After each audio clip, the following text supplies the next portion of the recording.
Hi everyone, it's Mary Blue Angel back with a romantic murder. Today is day one of the story where the will reading is going to happen, and I believe it's breakfast, and we're wondering why I'm the only one at breakfast. So let's just get into it. I think that we've only met two of the potential love interests at this point. I think we have another two who I think we will meet today.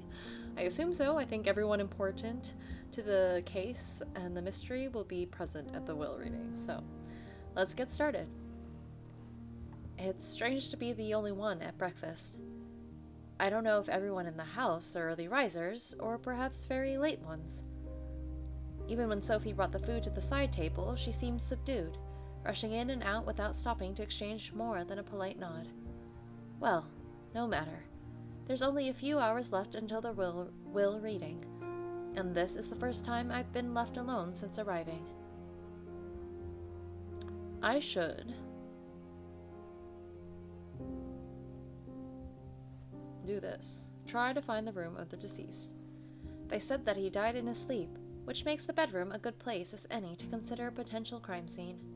And even if it's not, it will be good to get a sense of the personality of the deceased, outside of his apparent predilection for detective novels.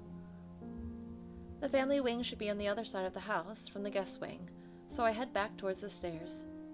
In the room behind me, the breakfast on the sideboard sits largely untouched. As I approach the stairs, I notice someone that I haven't met before is sitting on them. Who are you? Oh. You look so forlorn, and I like your suit, with the stripes. He is gazing blankly into the middle distance. I think I can get around him to go up the stairs, but it somehow feels rude. Before I can make a decision about what to do, the man looks up and notices me. Ah, pardon me. I didn't realize that I was in the presence of a lady. And such a beautiful lady at that, may I? May I? He takes my hand and softly presses his lips to it, before straightening without letting go of my hand. Viscount James Ashbrook at your service. Oh, so you're the Viscount. My cousin is a very lucky man. I'm not the fiancé. The man laughs low in his throat, pressing both my hands between his. How adorable. How adorable. Crispian obviously isn't treating you as well as you deserve. Crispian? I rip my hands away as if touching a hot kettle and take a step back. I'm afraid you've mistaken me for someone else. Oh? I don't think so. Are you shocked? I was quite sure there was only one ravishingly lovely lady who was expected to attend this sad gathering. You're very flirty for someone who is attending a will reading later. Unless you mean to say that I was incorrect, that you were attending with my cousin, as now that you've seen me, you're willing to throw him over? I mean, no, that's also not the case. If so, I'm flattered, of course, but I must. That's it. I tell him that he should try shutting his mouth once in a while, that he obviously thinks too much of himself, that I accept his proposal. Nothing. Instead, I punch him playfully on the shoulder. Am I accepting the proposal to be sarcastic about it? So that he, does whatever? Kind of backtracks his response? I'm kind of interested in seeing that, but I don't think that's what that I accept his proposal means. Can I punch him on the shoulder? Will that be misread?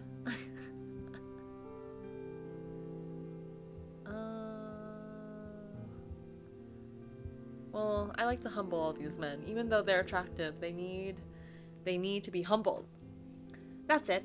I tell him that he obviously thinks too much of himself. I let out a bright peal of laughter. I'm sorry. Does that approach work for you? With anyone? What? I'm referring to the fact that I haven't seen a more cliched or narcissistic attempt to seem charming since the fall of vaudeville. My eyes take a long walk up and down his body, keeping my face impassive, which admittedly is difficult since he fills out his suit rather well. Though, even they tried to cast someone who could be believable in the role of a ladies' man. The man choked slightly before gathering himself. I've obviously got off the wrong foot here. You could say that. To begin with, I am not the one affianced to your cousin. Oh, I see. Yes, that didn't quite seem to add up. In that case, if it's not too late, could I ask who you are, love? I fix him with a stare. Miss. Better. Miss Chantal. I am, in fact, a private detective here on business. He sketches a polite bow with his hand, but I notice his eyes brightening in a way that has become all too familiar since my arrival. Oh, really? Can I? I cut him off once more. I am here in relation to the death of the man I'm assuming is your grandfather, yes? And it's for the very sad and serious occasion of that man's will reading that we're both here, I assume. Oh, yes. Grandfather Henry. It was a great loss. Exactly. And for that reason, I bid you adieu.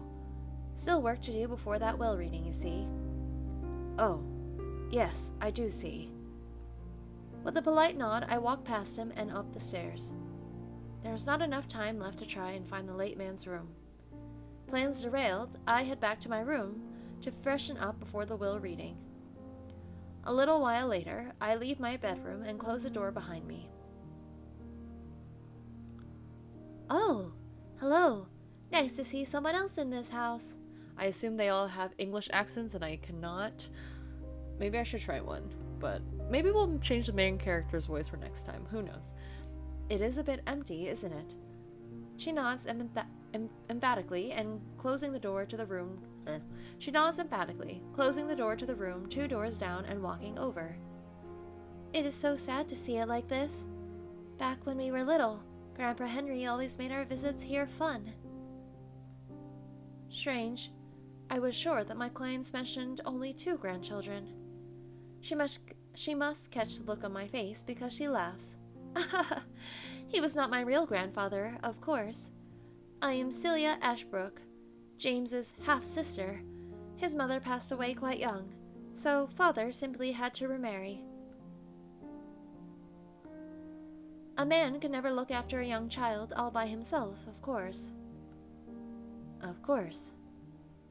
So as soon as we were so close in age, his grandfather more or less adopted me as well. He was a kind man. I'm sorry for your loss. Thank you. But it is really James's loss, of course.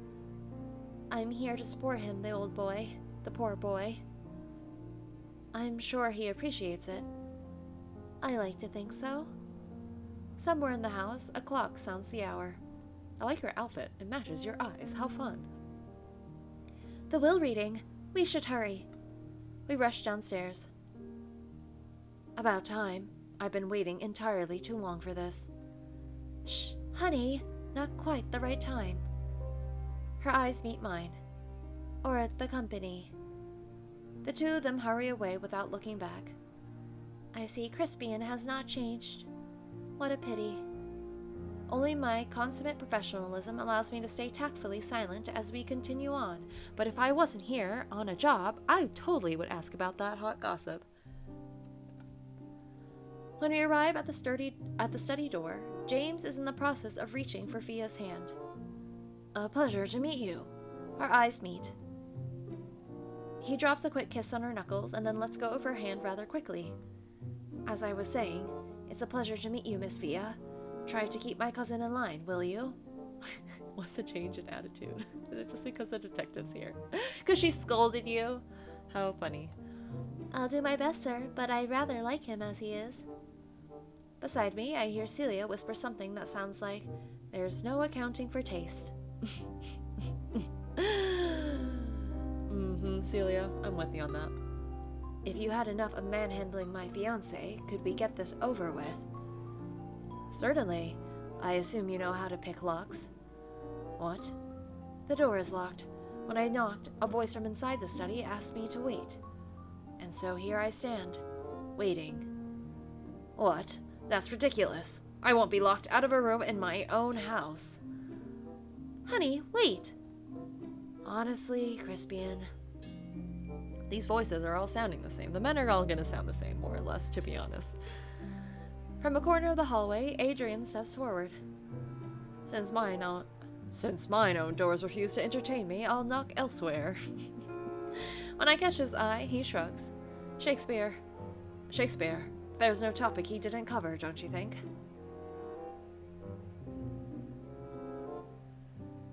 I smile at him politely.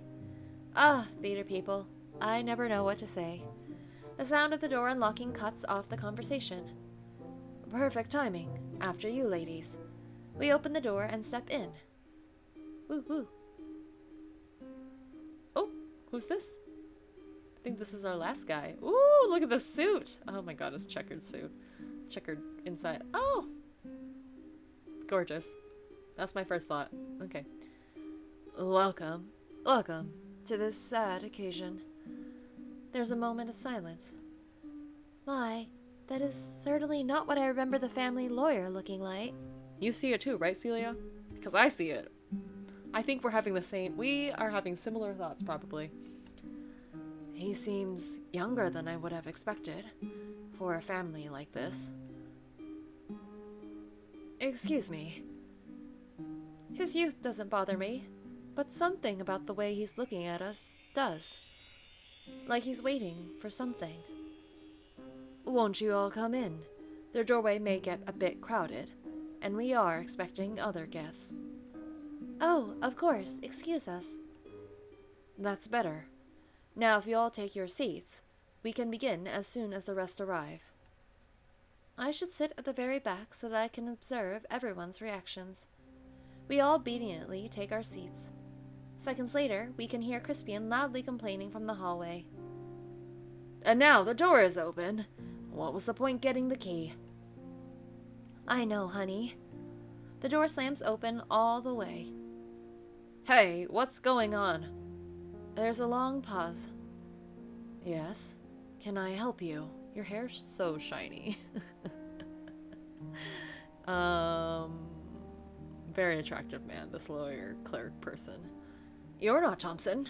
Where's Thompson? Well observed, Crispian. Shut up, James. Blake, at your service, sir. Mr. Thompson is my superior, of course. I'm simply awaiting his arrival. Well, what was locking the door all about, then? Simply following instructions, Mr. Crispian. Speaking of which, if you would be so kind. He gestures at the chairs. Still grumbling, Crispian and Bea take their seats. I can see him muttering to her. Thank you. As if they had been a signal, the rest of the party files in. As if that had been a signal, the rest of the party files in. Sorry to make you wait, everyone. Just having a bit of trouble facing things, me and my girl. Right, love? Yes. Oh, Mr. Thompson, okay. Thank you for looking after things, Blake. Is everyone present? Yes, sir. I'll leave this seat to you. Rising, he moves to lean next to the window, crossing his arms over his chest as the lawyer seats himself. First, I would like to express my condolences to you all on Henry's passing. Although I realize it did not come as a surprise to anyone, including Henry himself, it is still an incalculable loss to the lives of all those who cared for him. Thank you, Mr. Thompson. Yes, well said. Grandfather Henry was a treasure. For the love of God, get on with it. There's a pause. I was never lucky enough to meet Sir Henry, but I've heard so many good things about him from Crispian. Right, honey? Oh, well, of course. He was, I suppose, always kind to me. No. If nothing else, Henry had an enviable, if sometimes regrettably frank view of the people around him. I can think of no better memorial to him than honesty. He clears his throat, looking a little choked up before he continues. Well, enough of my sentimentality. As Mr. Graves's executor, it is my duty to inform you of the provisions of his will. As the terminology may not be clearly understood by those outside of the legal profession, I will inform you in plain language as put forth by Mr. Graves at the time of the drafting of the will. Here, his gaze passes over our assembly. A copy of the will itself will be provided to each of you following this meeting for your deeper consideration. Or action. Put into simple terms, the provisions of the will are this: the monetary part of the estate, barring some small bequests to acquaintances and former employees, will be divided into 5 parts. 3 of these parts, along with the estate, its grounds, and any associated furnishings not covered elsewhere in the dispensations, are to go to his daughter, Janet. From where I sit, I see Mr. Haverly's hand tighten around his wife's. The lawyer gazes at them over the top of the papers, with the understanding that she will, in the case of her own testament, make provisions that take into consideration her late sister's wishes and relations. Of course. I would never. Of course. One of the remaining parts will go to his grandson James, with Mr. Graves's hope that this will be considered as a remembrance of his mother. Yes, it will. Thank you, Thompson. The final part will be held in trust, with the income going to his grandson, Crispian. The balance of the capital is to be paid to him upon the occasion of his 35th birthday. Before the last word finishes, Crispian is already on his feet. What? What kind of joke is this? Doll, don't be. Shut up. This is insane. Why should he... How old are you, Crispian? His shaking finger jabs towards James. Get it all now, and I have to wait. It's insupportable. The old man was senile. Maybe. Crispian throws Fia reaching hands away with a force that sends her reeling back into her chair. Oh no. I hate you, Crispian. Crispian! What an ass. Adrian seems to agree. His hands are balled to fists as he sighs, on his thighs, as he's staring at Crispian. I'll challenge it. Henry did anticipate this sort of reaction from you, Crispian, although I foolishly assured him this would not be needed. Allow me a minute. He searches through the papers on the desk for a moment before pulling a small folder out. This contains Henry's certificate of mental and physical health, which he received independently from several top doctors of Harley Street in the weeks before his death. It also includes a personal note to you, which I will now take the liberty to read aloud, as you have also chosen to make your objection in the public sphere. As he begins to read, I can almost hear another voice taking over. Crispian, my dear boy, I've attempted the improving of you all your life. First, by giving you all you asked, and then, in desperation, denying it. Neither worked worth a toss, more's the pity. As I stand before God's door, it occurs to me that as both wealth and poverty have failed to make the measure of you, only time is left. So endure it, lad, and become a better man for the waiting. In the silence following the last word, Celia's giggle is unmissable. Oh, I thought it was Celia's line. That old man! To hell with him! Crispian. Unsurprisingly, she follows close after him as he storms out. I apologize for my son's outburst. He's distraught. He's something, all right. Let's look at...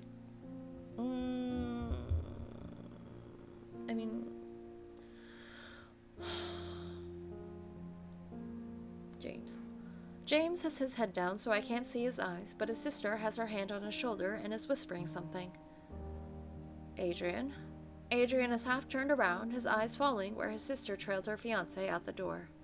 Our eyes meet, and he offers me a rueful quirk of the lips before turning back to face the front of the room. Mr. Thompson. The lawyer is busying himself with papers, face almost hidden behind thick sheaves. A little too hidden to be coincidental, in fact. What face is he making back there? I look at Blake. Blake is still leaning against the wall, but is now inspecting the curtain next to him with what looks like no care for the recent upheaval. As if sensing my gaze, he looks up and smiles politely. I look at Mr. and Mrs. Haverly. Mrs. Haverly looks more fragile than I've ever seen her. almost disappearing into the black tulle of her dress. "Steady on, old girl. He'll come on, all right." "Yes, George. Yes, George." The door.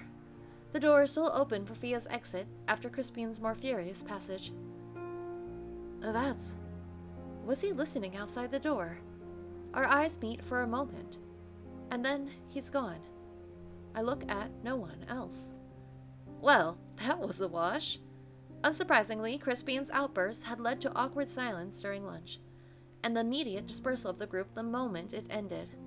The group split largely across gender lines, men retreating to the library, whilst the women seemed to plan to meet in the drawing room after freshening up. I don't know what the deceased wanted me to get out of that, but it seems like there was only one nasty surprise in that will. And one that was probably only a surprise to the person involved, come to think. Still, there could be more to the eye. There could be more than meets the eye. Is there anyone who'd been expecting something that they didn't get? Or could Crispian's own obliviousness have led him to take drastic action, even if he didn't get what he wanted out of it in the end? There are still too many questions left unanswered. I promised myself that I'd investigate this case seriously, and so I will. And besides, even if the will reading hasn't provided me with any answers, it has given at least the most important of things: a direction. Now, where to start? I should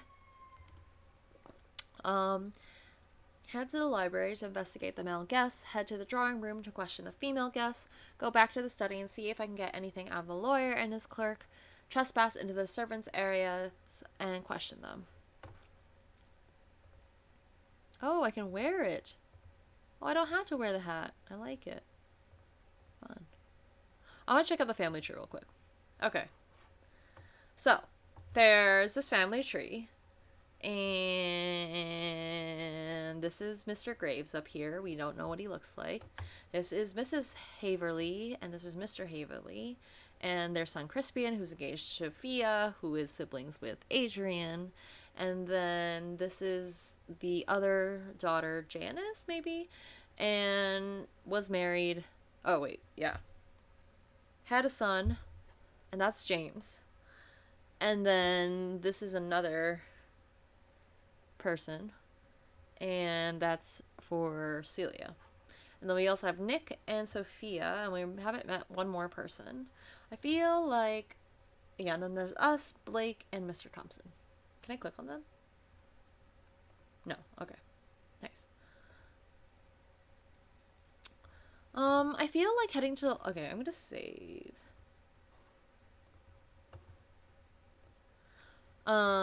Because don't know if this really does anything. But I feel like I need to trespass into the servants' areas and question them, or I need to go back to the study and see if I can get anything out of the lawyer and his clerk, but I don't think I will, realistically.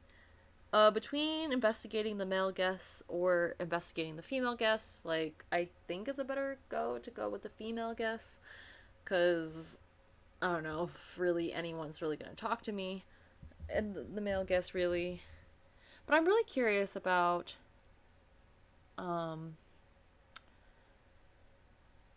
servant area, so I'm and checking with the servants. So let's go there. This this option is not available in the demo, and it is the last one to be played. Not because Nick is the main love interest, sulky gent that he is, but for purely murder-related reasons. Okay. That's fair. I guess I want to see, just since the clerk and the lawyer are not here for long, we should go check them. And to let the other guests of the household kind of settle in for a bit before questioning them. But I do get a chance to do that. As I walk back into the study, the two men in there are tidying up the various papers. Is it this? Oh no, one moment. I observe a slight awkwardness to how they interact with each other that makes me think they haven't worked together for very long. There's a hush over the scene, something solemn and difficult to disturb. Luckily, the police academy had done an excellent job of removing from my vocabulary terms like politeness or reserve. Good afternoon, gentlemen. Sorry to interrupt. Oh, it's Miss Chantal, isn't it? Come in, come in. I was hoping I would have a chance to speak to you. wasn't I, Blake? Yes, sir. Wasn't going to approach you first, of course. Didn't want to spoil your caper. Thank you. I was wondering if I could ask you some questions. What? That should be my line, don't you think? I'm sorry? Well, you are the detective Henry hired, aren't you? You could say that. So who did it? Did Henry give you any clues? What? He turns to look at Blake with raised eyebrows. I'm speaking English, aren't I? I feel certain that I am. Perfect English, sir. I believe there's something of a miscommunication happening. From what I've heard from the other members of the household, Miss Chantal never met the late Mr. Graves. What? He turns back to look at me. Is that true? Yes, I was hired by letter. Just to head off any further confusion, it was a letter from Mr. and Mrs. Haverly, apparently under instructions left behind by the late Mr. Graves. How odd. Henry told me quite clearly he was planning to hire a lady detective to investigate his family. I don't suppose there's another one running around here somewhere. I don't think so. Although at this point, nothing would surprise me. Well, you can consider my curiosity piqued. But I suppose that was Henry for you. Never did like acting how people expected him to. A letter, you say? Yes. Apparently, he left a letter to be opened if he died within a certain date range. He died on the first day. Mr. Thompson lets out a long sigh, and they both look shocked. Well, that's it, I suppose. If he did that, he must have figured it out near the end, eh, Blake? It does seem so, sir. Is there something you two would like to tell me? Mr. Thompson starts to nod, but then shakes his head. No, I have to get these papers sorted out if we're going to leave before dinner. Blake, would you mind filling her in? Not at all, sir. As Blake and I leave the room quietly, Mr. Thompson is already sitting down to his papers. The dining room is empty, so we take our seats, then proceed to stare at each other wordlessly. I mean, are you admiring our beauty? I want to know, though, what is the thing you and Mr. Thompson know? Well, yes. Mr. Thompson asked you to fill me in. Blake blinks slowly, reminding me oddly of a cat. So, Phil? Of course, you only had to ask.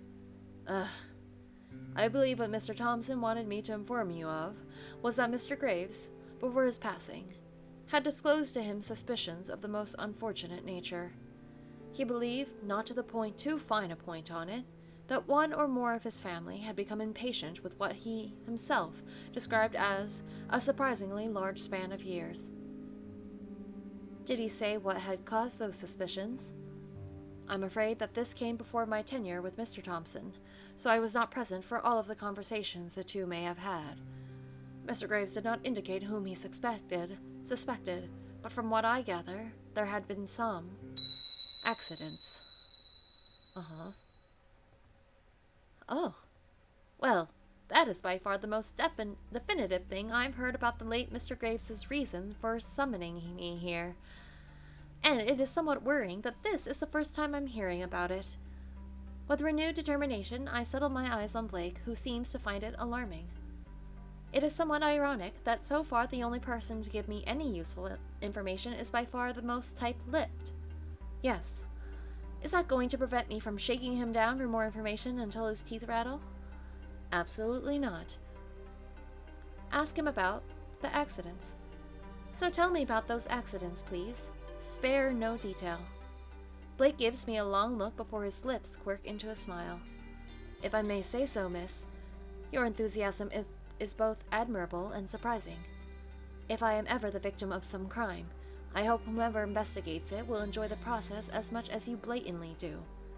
I contemplate trying to explain how frustrating it is, having been treated either as a formality, or as some kind of traveling detective entertainment show since I've arrived. I feel like that may actually make me sound worse. After a moment of silence, he takes pity on me. Mr. Graves mentioned 2 accidents in my presence, and Mr. Thompson told me of a further third. They were, in that order, a broken down car, some off fish, and a fall down the stairs. I may cry. Don't look so down, miss. I promise they're more suspicious than they sound. Am I quite that obvious? His smile widens. Even though I haven't spoken. I'm rather good at reading people, you see. It's helpful in my line of work, especially in court. So then, about those accidents. Of course.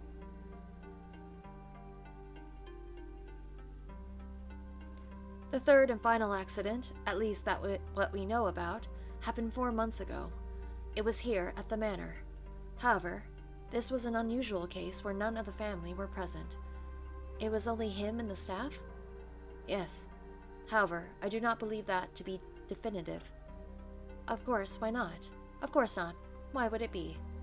It was very simple in appearance. Mr. Graves was in the habit of going to fetch himself water if he woke in the night. Of course, the staff brought him water the night before, but he claimed that fresh water simply tasted better.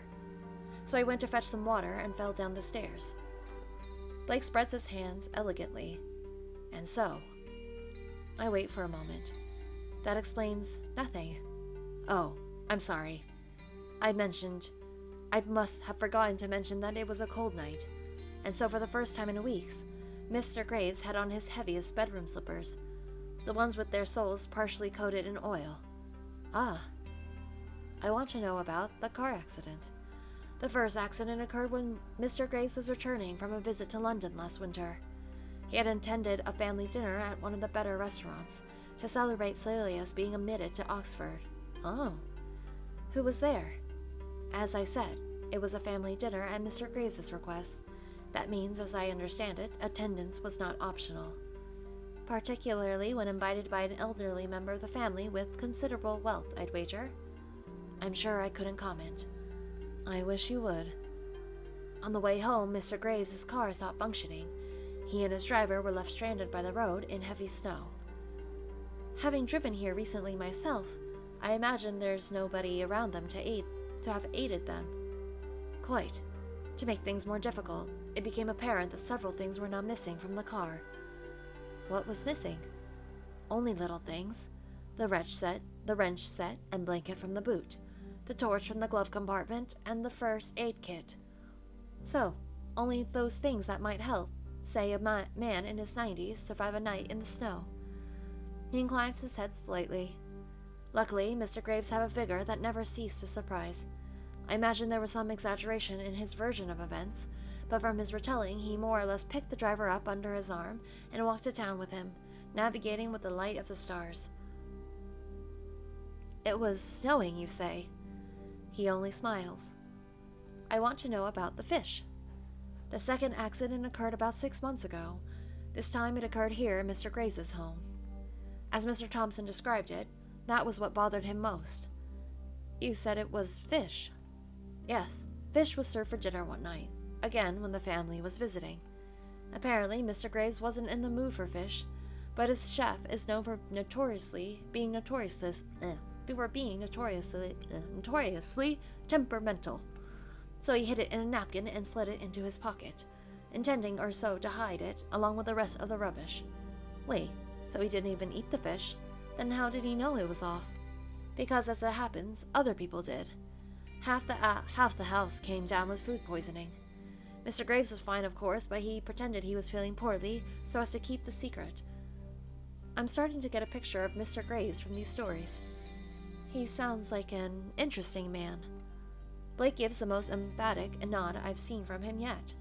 Oh yes, if you could say nothing else of Mr. Graves, I believe that would be fitting. Quite fitting. So if he didn't get sick and everyone else did, why did he think it was an attack on him? I'm afraid this is where it gets slightly foggy.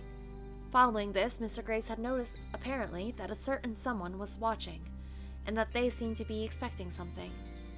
And let me guess, he wouldn't disclose who that person was. Correct.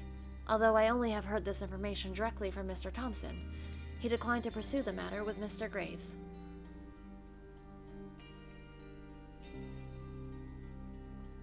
With all due respect to Mr. Thompson, there comes a time where respecting someone's privacy should be put on pause to give them the 3rd degree in a locked room under a bare bulb.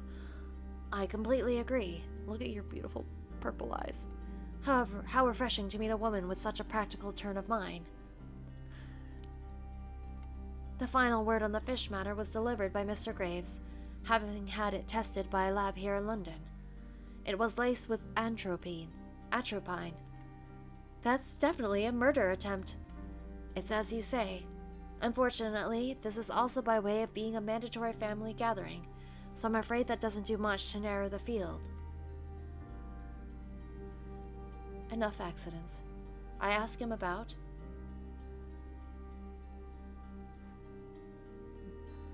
What kind of relationship did your employer have with Mr. Graves? One was employed by the other. I did gather that, thank you. But your average employee and employer don't usually carry the same depth of emotion with which Mr. Thompson speaks of Mr. Graves. I must admit that is true, though I am, of course, very fond of my own employer. Are you? I can't quite tell. But yes, Mr. Thompson was long acquainted with Mr. Graves. They knew each other, as it were, from boyhood. Wow, that's a long time. Mr. Thompson lives in the village near here, and of course Mr. Graves grew up here in this manor. And yet, Mr. Graves hired him. Wasn't that embarrassing for Mr. Thompson? I would hardly think anything a man does for his living would be embarrassing. After all, being a lawyer is hardly like being a servant or tradesperson. So, with them, would you say that it was friends first and business second? He pauses for a moment in thought. Well, I did not see them too often in company together, you must understand. But yes, that was my impression. Their appointments often stretched into dinners or late nights talking over a drink. Perhaps even more than that. Mr. Graves was, or so I understand, the godfather to Mr. Thompson's young daughter before her passing. Oh. So they were almost family, in a way. He nods. Yes, I would agree. Family. And it was his family he suspected of trying to kill him. Was that why he hadn't trusted Mr. Thompson with the name of the person he suspected?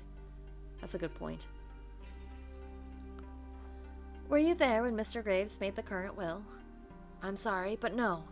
Mr. Thompson sent me out of the office entirely when the will was made. I wasn't even asked to witness it, which I must say is not the usual course of affairs.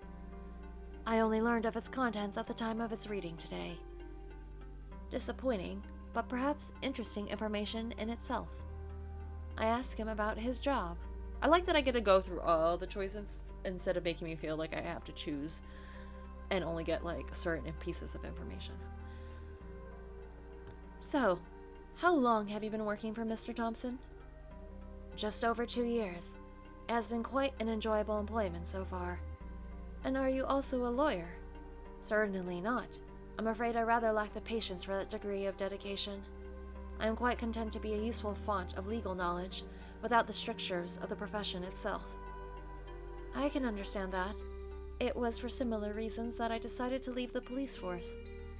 Oh, I hadn't realized that you were once part of London's finest, as it were. If it was, I might still be in it. Ooh, I want to know that backstory, girl. Mr. Graves chose better than he imagined. That's all. I sit back from the table, my head whirling with all the new information. For the first time since my arrival, I feel like I can say with some certainty that there's a crime to be investigated. Whether or not anyone else had been involved in Mr. Graves' demise, somewhere here there exists a person who had it in their heart to murder. And that I can work with. You seem to have received some motivation. He leans slightly closer. May I be bold enough to offer you further incentive? What further incentive do you speak of? What exactly is he suggesting? He holds something up. Are those the keys to Mr. Graves' rooms? Yes. Ooh, thank you. I need those. Now, I'm afraid I've promised not to let these leave my person, but I quite understand, sir. Could I interest you in a pleasant stroll around the house in no particular direction? That sounds quite suitable. Thank you for your kind invitation. Wow, first date. Just kidding. But first date, cute moment. I all but leap to my feet.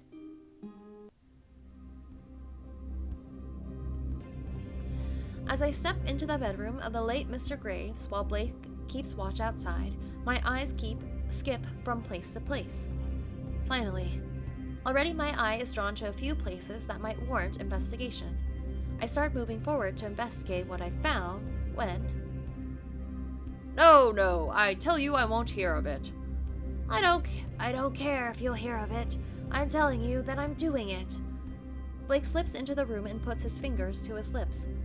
Not that it's likely that anyone would be able to hear us over what's happening in the hallway. We have to clean up enough of your problems, Crispian. Do you insist on making more? Quite right. Listen to your mother, son. She knows best. Well, not exactly a shocking result, but I've never heard Mr. Haverly sound quite so firm before.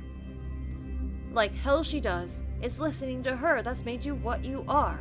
Spineless. Damn, don't say that about your mother. That is quite enough. Yes. We can't stop you from marrying the girl, but not a penny of our money will go towards it, you hear? Not a penny. Not yet. Yes. Quite right. Not until you've done as we tell you to. You hear me? And how am I supposed to do that? You two are impossible. And grandfather too. Damn him to hell. There's a sudden crash in the hallway and the sound of stomping footsteps moving away. There's a moment of conversation in the hall too quiet to hear, and then more footsteps follow them. Well, that was awkward, but interesting. Into the silence, Blake's voice is shockingly loud. That was a near escape. Oh. Hi. Ah! Get out! Good evening, madam. We are simply... Out! She chases us out like a couple of misbehaving kids caught making a mess in the larder. My word, I believe I just lost a year of my life. You look so cute, shocked. Only a year? And unfortunately, I believe I also lost something else. He holds up his empty hand. She took the keys. Oh, this has been an enjoyable diversion, Miss Chantal, but I'm afraid I'll have to leave you now to attend to Mr. Thompson. And I'm afraid I will have to explain losing the keys as well. It's a pity we won't be able to continue this interesting collaboration of ours tomorrow, but I expect we'll be leaving shortly. Oh, so you'll be leaving after all. That's unfortunate. I still have a lot of questions about what exactly the late Mr. Graves told you both. Are you sure you can't stay? How bold. What? A lady asking two gentlemen to spend the night with her. I mean, we are in a manor. I'm not asking you to spend the night in my room, Blake.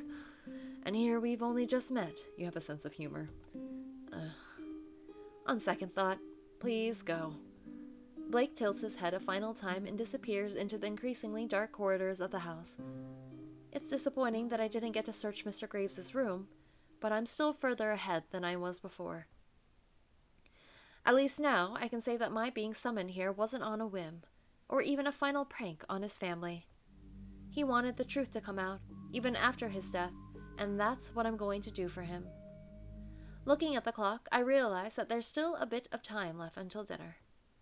If I'm lucky, I should still have enough time to talk to someone. I walk through the entry hall, my eyes finding the scene beyond the front windows. The snow falls against the quickly darkening sky, still showing no signs of stopping. The driver was right about the unpredictability of the weather here. I decide to look in the drawing room. Nobody is in the room, though I can see from the clutter left on the tables that people had been in there until recently. This cup of tea is still warm. I must have just missed them. I'll have to look elsewhere. As in the drawing room, whatever activity had happened in the library has obviously ceased. Only empty glasses and disarranged furniture remain. The maid is here with me, tidying behind the bar. Miss Chantal? Hello, Sophie. Nice to see you again. Well, how nice of you to say so, miss. Sorry for the state of things. Her voice trails off. Well, sorry. Mr. Stevens would have my head if he knew I'd let a guest see the room in this condition. He would. He won't hear it. He won't hear it from me, I promise. That'd be much appreciated, miss. Did something happen in here? This seems a little more messy than the usual social gathering, if you catch my drift. Oh, nothing, miss. Just the usual things gentlemen get up to on an evening, you know. Huh. Here. Why don't I help you with that? Oh, I couldn't, but that's so nice of you to offer, it really is. Mr. Stevens really would have my head for that, no word of a lie. Well, we wouldn't want that. But I do want to sit on these chairs over here, and I simply can't do that when they're not upright. Oh, let me. I cut her off. So I'm afraid I have no choice but to take steps to make this area more organized, purely for my own selfish reasons. Please don't try to stop me. Oh, well then, there's a fish of a different color. Yes, miss, of course. I wouldn't want someone to say I'd stopped a guest from doing something they wanted to neither, would I? I completely agree. I move over to the reading area and take in the scene. Both chairs are flipped over and a stack of thick books lie toppled, likely disturbed from resting in a neat pile. Books on estate law. I see. Someone's been doing their research. I start on the books, stacking them neatly, one on top of the other. They're some of the thickest books I've ever seen, and the pile is almost half my height by the time I'm done. Some of these books have something on them. Wait, are these boot marks? The maid laughs. I wouldn't be surprised. Master Crispian is a kicker, it seems, and he and Master James were all over the place this evening. Like two wet cats in a bag they were. Oh, sounds lively. Boys will be boys, eh? I try to keep my tone casual as I move the chairs upright, but the maid seems to have forgotten her earlier attempt to gloss over the matter. Oh yes, miss. Don't let all the upper crust how do you do, old chap, barst fool you. Once they get a few inside them, they're just as bad as any boy off the London streets. Worse, maybe, since they don't have to care about what's left over when they wake up in the morning. I have to be careful here.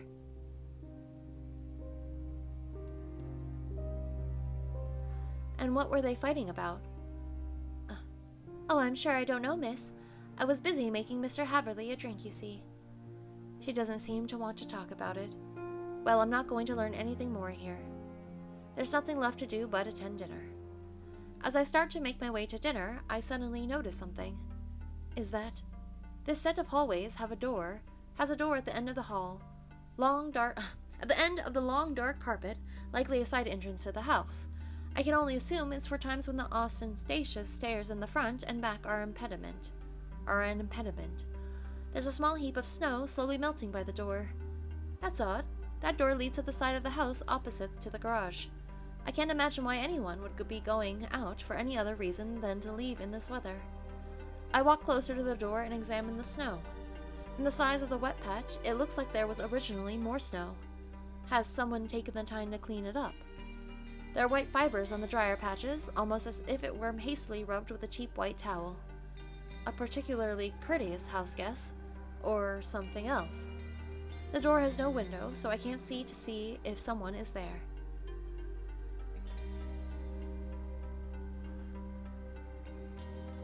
Outside the door is a world of howling wind and snow flurries.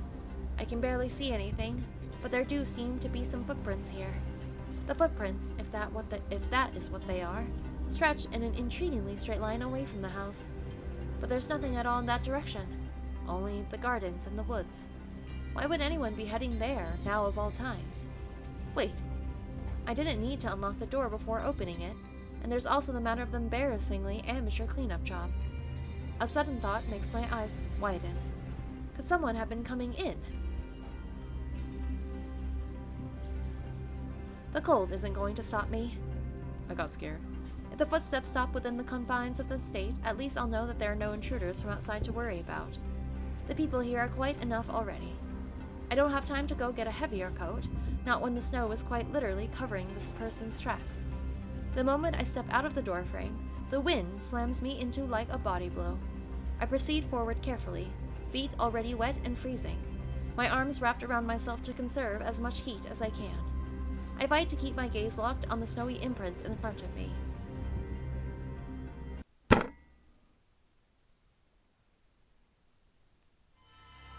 And then I'm on the ground. Okay. Face down in the snow, my mind blank. There's a sharp pain lancing through my head like an ice pick. What? Oh. Am I gonna die here? But it's too late to even question what's happening. Oh. Oh. There's another dizzying impact to my head, shoving my face deeper into the snow. And despite my best efforts to turn, to shout, to move, it's too late. Can't ease help. Huh? I don't even know what kills me. End of investigation. Okay. That's fair. Okay, well, you've witnessed my character's death in a romantic murder. We will come back on another day to see what happens. I'll probably just load it up from around, make some of the same choices and not go out the door. So there you go. If you're new to my channel, you might not know that I generally end up getting bad endings along the way until I find an interesting ending, / one where I stay alive. So you will see this more often than not. But anyways, yes, it was kind of dumb to go follow the footprints, but I was just like, let's look at it. But yeah, it is quite cold. Even if it weren't for that, it's kind of dumb to go outside and not have a coat on. So take it from me and don't do that. But anyways, thank you so much for watching. Please like the video if you haven't liked it already, and subscribe to my channel if you would like to see more from A Romantic Murder and also some other games that I play on this channel. I generally post Monday through Fridays, so you know, there's quite a lot of content to behold. But anyways, thank you so much for watching. Have a good rest of your day. Bye!